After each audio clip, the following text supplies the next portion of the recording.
Okay, so the activity that I found to do with students using the Ti-84 calculator is this graphing activity.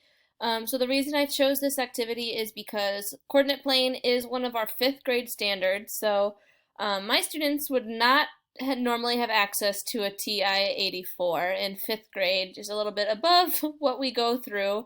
However, I really liked this lesson because I felt like there were parts of it that I could integrate into the curriculum.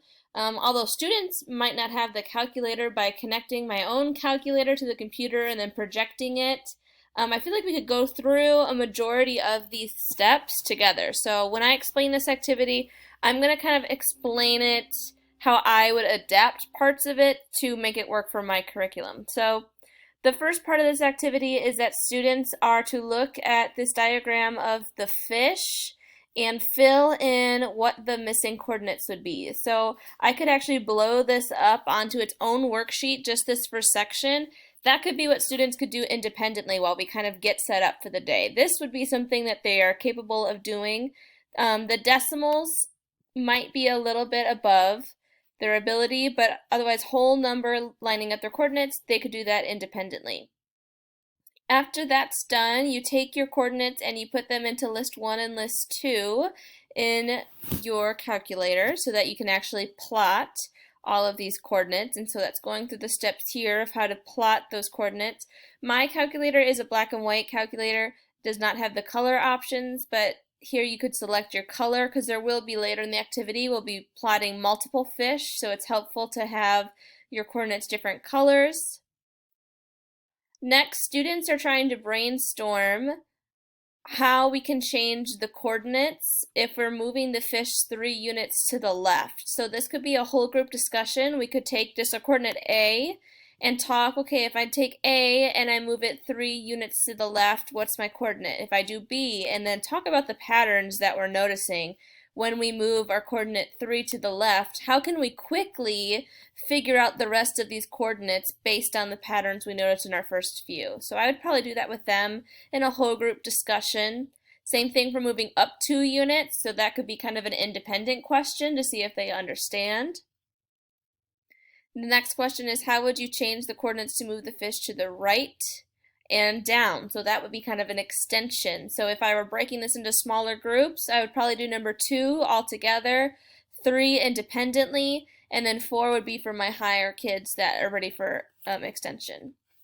So going on to the next page of the activity here. Next, we actually manipulate our lists to move the coordinates of the fish. So if number 5, we can see we're taking L1, which that's part of our original set of coordinates, and we're adding 3 to each of those X coordinates. And so that goes into L3.